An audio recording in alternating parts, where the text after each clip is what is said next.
Welcome in, everybody, to Amelia Island, Florida. Day 2 of the ACC Spring Meetings for this guy, Ira Schofield, the managing editor of Warchant.com. First day for me. I'm Aslan Hajavani, director of digital media for Warchant.com. Hit that thumbs up. We certainly would appreciate it watching us here on YouTube. Also, subscribe to our YouTube page. Subscribe to Warchant.com. This one might feel a little bit longer than a normal stand-up, Ira. That's because we're stretching this out. It's also the Wake Up Warchant podcast as well, everybody. So if you don't see it on the YouTube feed, this is pretty much it.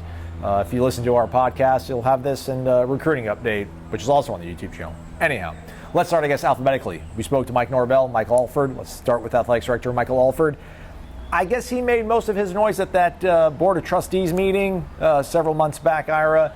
People might be expecting some sort of big bombshell to have dropped from him here in Amelia Island during ACC Spring Meetings, but I feel like he took a more measured approach. How would you characterize his comments to the assembled media that was very eager to speak to him afterwards? Yeah, and it was partly the comments from February, but then also we interviewed him last week. We had a story up at Warchant.com, which you can go back and read, where he talked about basically echoing a lot of those comments, that he felt like the ACC needs to do a better job of sharing the revenue unevenly, that if the schools that bring in the most money should get most money back. And you know, I don't think he backed down from that, but I think he felt like there was some progress this week. So from that standpoint, like you said, it was more measured. He said he was optimistic by some of the things he heard this week.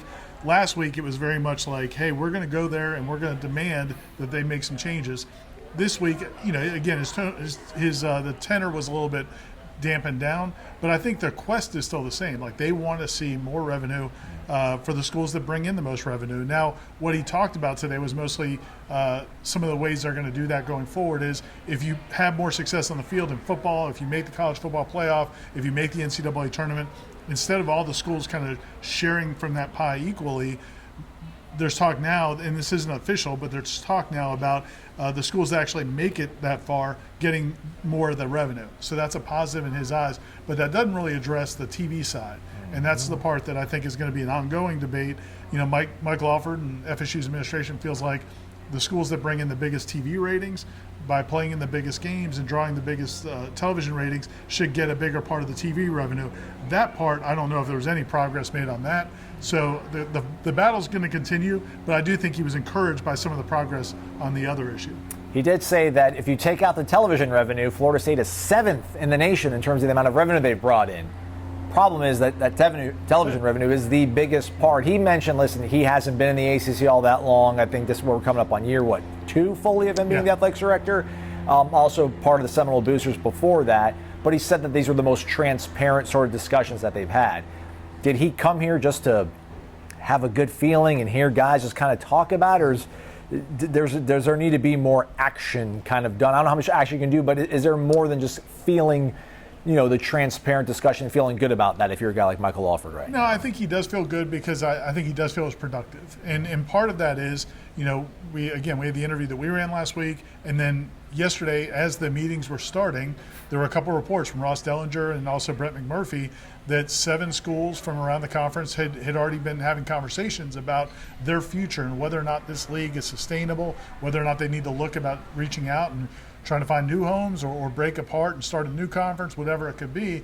And is probably unwelcome as that might have been as the conference meetings were starting to have that out there, it actually, I think it kind of spurred some conversation. It made some of these other schools that they kind of wanted to keep things the way they are. It made them kind of come to the table and really discuss, okay, what are the problems and can we fix them? So I think that he was encouraged that I think maybe the feeling is some of those other schools are taking them more seriously. But I don't know that what happened this week solves everything. I still think a lot of those concerns that Florida State and those other schools had that caused them to have those meetings still exist to a large degree. And it's not like the changes they're making right now are shrinking the revenue gap substantially. You know, Michael Alford wouldn't give examples of how much money it might shrink the revenue gap, but it's not going to be drastic. If you're talking about a $30 or $40 million gap between the ACC and the Big Ten and the SEC, you know, maybe this shrinks it a little bit, but it doesn't completely alleviate it. So I think those concerns, you know, that story is not over. If you watch the interview with Michael Alford and you see that, as you said, he kind of puts a positive spin on things, I would encourage you to understand, and I'll be writing more about this on the site, that doesn't mean this issue is over. Right. I think the reporting from Sports Illustrated cited one industry source that said it'd be maybe $5 million that an equal sort of revenue distribution would result for the teams that are performing at the top. That's nowhere near the amount of the gap right now that exists between all these universities. So then ultimately, one of the comments that he also made, Ira, that I found interesting was Michael Alford said that they just want to remain third. Right? They just want to remain third when it comes to getting revenue and being in terms of competitiveness. They want to be there, just want to be competitive and be close enough. They just want to be third. When John Thrasher, Congressman John Thrasher, a former Florida State president John Thrasher, said that they were going to make a football-only facility, that didn't necessarily have to be the gold standard. He got absolutely destroyed for that. The not-so-gold standard. Yeah. Comments of hearing him, and I know what he was saying, that in the context of it he was providing was that, listen, we have to be close enough to compete with these conferences, but when you hear him say that we just want to be third, I mean, he's got to hear himself saying that out loud, and that's where you're going to be as long as you're in this conference and this thing exists. It's funny. I was reading our colleague David Teal, who covers the Virginia Cavaliers and Virginia Tech for the newspaper in Virginia, and he had an interview with Whit Babcock, the athletic director of Virginia Tech, and I thought he put it perfectly, because David asked him a question about, like, how do you feel about the conference and the sustainability of the conference, and he said, well, that's really difficult for me to answer, because if I say we're good, everything's fine, then my fans are furious. And if I say that, no, I'm mad, then it's like I'm crapping on the conference. Yeah. And so, again, I think it's a difficult path that they have to maneuver. But I do think what he means by that, and I'm not speaking for Michael Alford, he can do it by himself. But I think one of his points is, when I spoke to him last week, he said, the Big 12 is going to renegotiate. And when the Big 12 renegotiates in a few years, UCF, which is in the state of Florida, might be getting a bigger payout than schools in the ACC. So I think from that standpoint, they want to know that the schools in the ACC aren't going to fall behind another conference. It's one thing being behind the Power Two. The SEC and the Big Ten are what they are. Florida State wants to be at that level. They'd like to get the money to compete at that level. But I think that's like down the road. Immediately, he wants to make sure that the ACC schools aren't falling behind the Big 12 and the Pac-12, because that just would be unacceptable.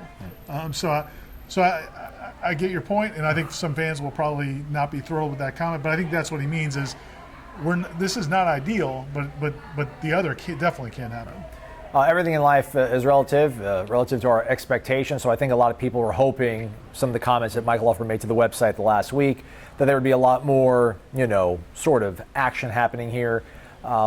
Not the case, because you got to realize that you're walking into the ACC's party here, so you can't stomp all over the place. And obviously that reporting done from Sports Illustrated and Ross Dellinger, I think really kind of it changed the goalposts in terms of a lot of the fans' expectations. Can you talk about, at least give some context to that story? Because yes, there might be 7 schools talking about looking at the grant of rights and discussing possible options, but we could probably say that Florida State's number one in terms of peeking over the fence and trying to see what else lies out there. But the difference, the gap between, I guess, the amount of desire to want to do these other options differs greatly between schools 2, 3, 4, 5, 6, 7. Yeah, 100%. And I touched on this on our message boards as well last night, and I'm also writing a column about it. But yeah, I think that's what people have to realize is there's probably half the conference that is okay with where things are right now, and they're just going to keep rolling along. There's half the conference that is not happy. Florida State, some of the schools that were mentioned, Florida State, Clemson, Miami. I think you can throw the Carolina schools and probably the Virginia schools in there, and maybe Louisville possibly, and Notre Dame certainly. Notre Dame's always looking out for the best. Notre Dame's always looking out for Notre Dame, so we know that that's an issue. But to varying degrees, Florida State and Clemson, I think they want to be where the SEC and the Big Ten are at. You touched on it earlier. Florida's big, and that's what the fans want. That's what the schools, the administration, the coaches want. They want to be the best of the best, and they've won national championships, and they want to be at that level. I think Miami aspires to be at that level as well, even though they haven't been there in a longer time. It's been a few minutes, but those next 3 or 4 schools, like, they probably want to have better than what the ACC has, but are they going to be willing to really challenge the grant of rights? Are they going to be really willing to step up and pay whatever it costs to get out, or take the leap of faith to start a new conference? That's one of the things that's been talked about, is maybe if 8 schools left the ACC and it disbanded, then maybe they start a new conference, or they bring in a few other schools from other conferences to join and create a new conference. Like, that's something bold that Florida State and I think Clemson are considering and would consider, I don't know that some of those other schools would be willing to do that. Like they want if there's a good situation where they can better their situation, I think they'd be all for it. I don't know if they're going to be as willing to take on as big a risk.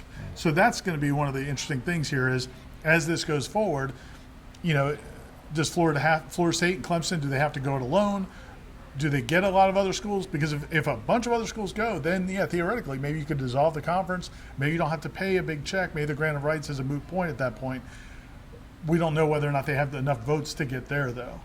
Or is this just enough to right now where they're, hey, we're backing Florida State and Clemson. We're backing the idea, but we don't know whether or not they would go to war for it. I mean, ultimately, is it encouraging to hear the optimism, the transparency that Michael Alford feels that he got from these discussions this week? It's better than the alternative, I mean, I think it's better than the alternative. But I also don't know that it changes anything long term. The reality is Florida State, for right now, for immediate short term, is in the ACC, and they need to get every dollar they can get out of the ACC that they can get. But for the long term, if this isn't going to solve the overall gap, which I don't think it is, then Florida State still has to figure out what they're going to do, because they do not want to be in a situation, and this is what I'm writing about in my column, they don't want to be in a situation where the University of Florida is getting $30 to $40 million per year more than Florida State's getting to operate their budget, because that will affect not just football, it'll affect basketball, it'll affect softball, baseball, everything else, because that's more money they can spend on those other sports. And so, that's the reality that Clemson faces with South Carolina, Florida State faces with Florida. And so, I don't think that no matter what we've heard here is positive, but I don't know that it changes the long-term optics or situation. I guess let's spin it forward then. We anticipate being able to speak to ACC Commissioner Jim Phillips on Wednesday.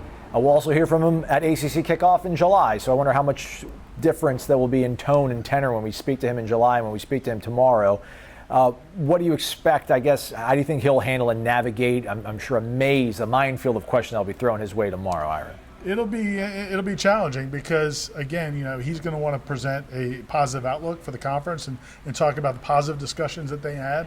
But at the reality, at the end of the day, it's this conference is where it is. It's not just third. When you look at those projections for down the road, like I would say this, 5 years ago, 7 years ago, 8 years ago, when you said the ACC was third or whatever they were, it was like marginal, the length of a horse, like in a horse race, you're like a horse. But now you'd be talking about 20 lengths back, and so you're barely turning the far turn, and the other horses are finishing the race. So he's going to try to put as positive a spin on it as he can and talk about the cooperation and all of that.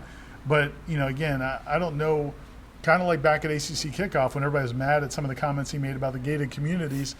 He's got the situation he's got. Anybody you talk to off the record, whether it's Florida State people or people at other schools, they'll all talk about they like Jim Phillips.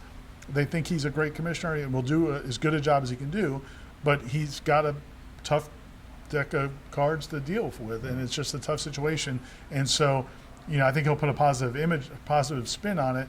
But I don't think people are going to walk away from watching the video tomorrow feeling like, okay, the ACC is in great shape. But we will have the video on our YouTube channel, so check that thing out. Absolutely. All right, let's talk about the other Mike then. Mike Norvell, head football coach of Florida State. We spoke to him for 19 minutes. Me holding that camera, arm still a little bit sore, Ira. I think I saw some comments in the YouTube section about they found it interesting. They thought that he was the king of the portal, but it sounds like he's complaining now about the portal and issues like that because it might not be going his way, which I don't know what you're talking about there. But to see a guy that's had so much success with the NIL component and the transfer portal speak in a pretty reserved tone. I mean, he seemed a little bit somber almost, talking about kind of all the challenges and the consensus they were trying to build in there when it comes to talking about NIL enforcement and seeing what the transfer portal really can be, the student welfare benefit part of it. Do you think he's thinking twice now about just how good maybe the portal and NIL can be for football teams, or am I reading too much into it? I think look, man, Mike Norvell would be in deep trouble if it wasn't for the transfer portal and probably NIL. I mean, think about this past offseason. Florida State was able to keep some players. If it wasn't for NIL, Jared Verse probably declares for the NFL draft, yes, right? Correct. We don't know about Jordan Travis, but there's a likelihood Jared Verse and some other guys would have as well. So that part of it, I think it's been good for him, and I think he would recognize that. the part that the byproduct I think he's frustrated with, and we talked to some other coaches who are probably even more vocal about it, or the tampering part of it, and the feeling like some kids are being misled.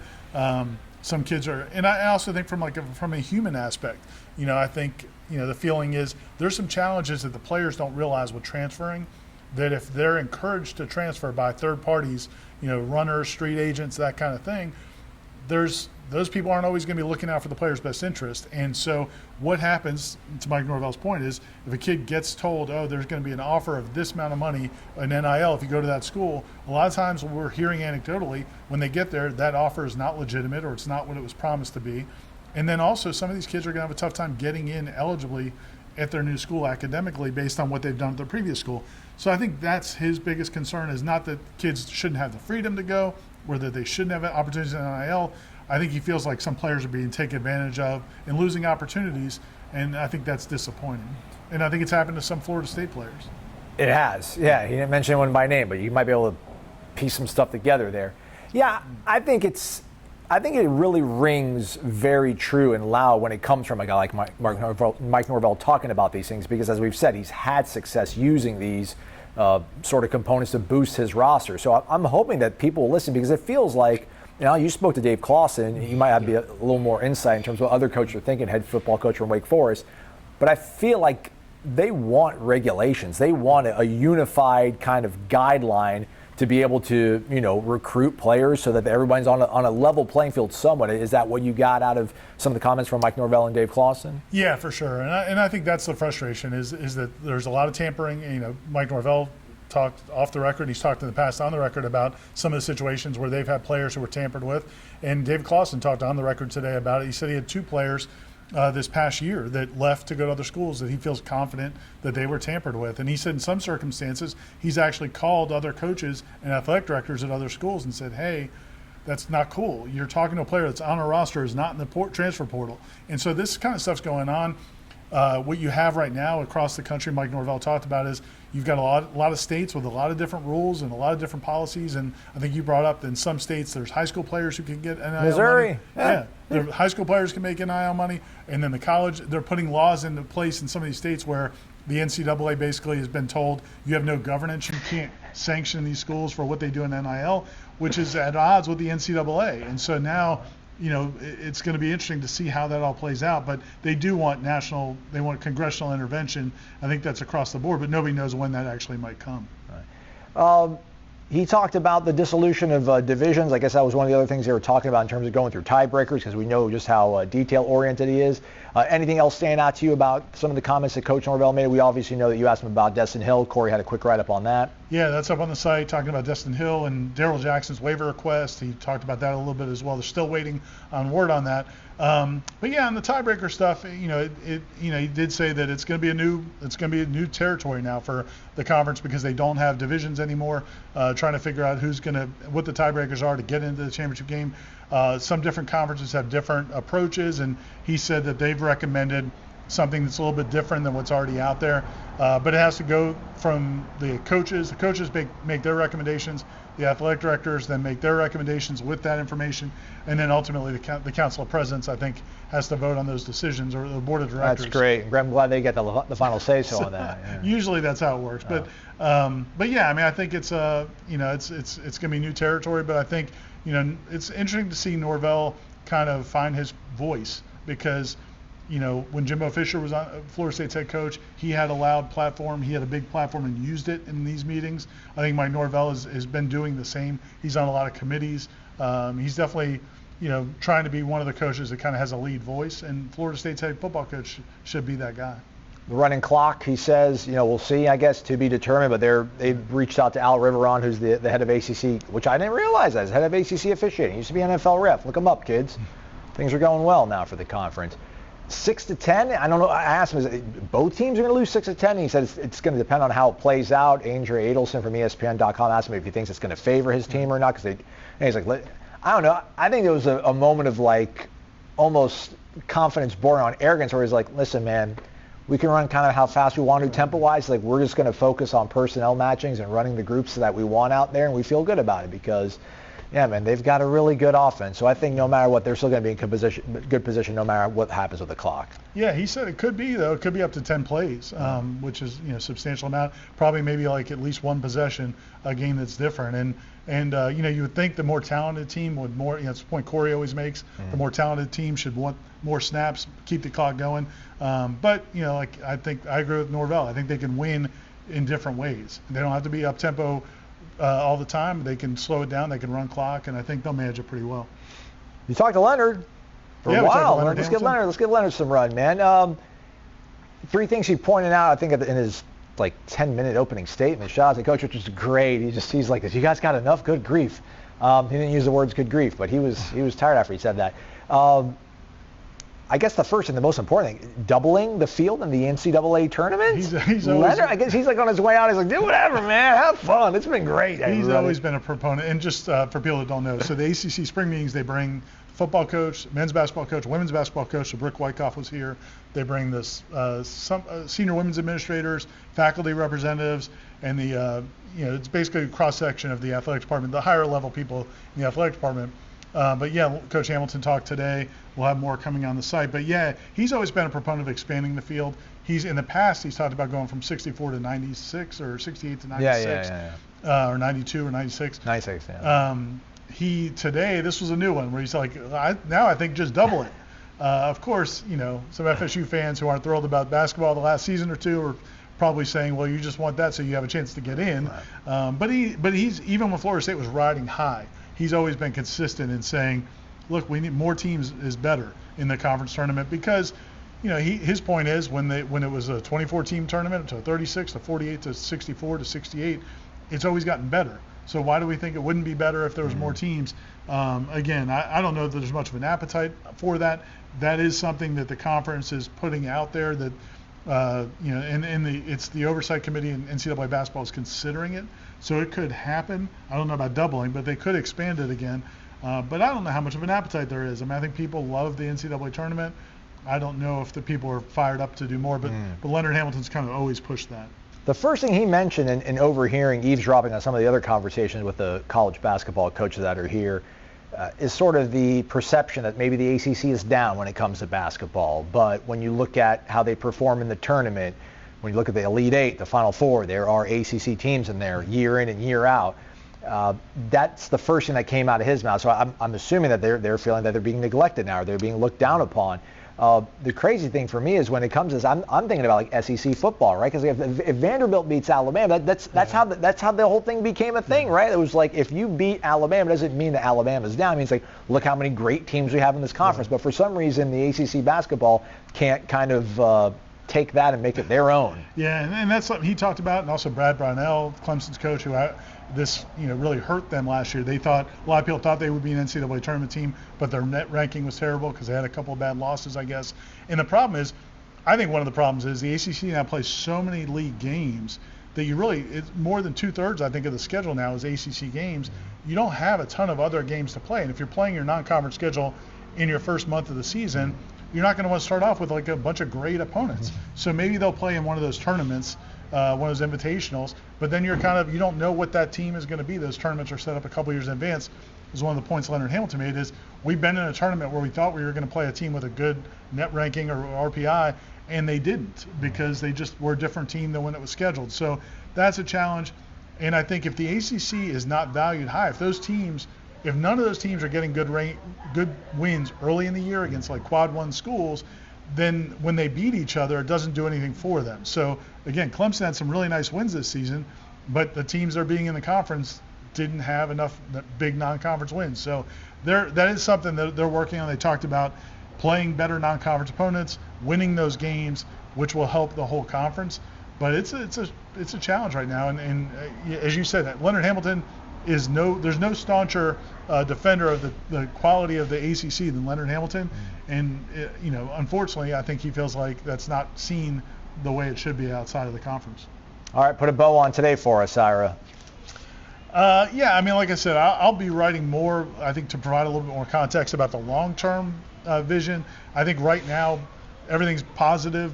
People are making positive comments about the future of the conference and where some of the strides they made this week in terms of making some changes.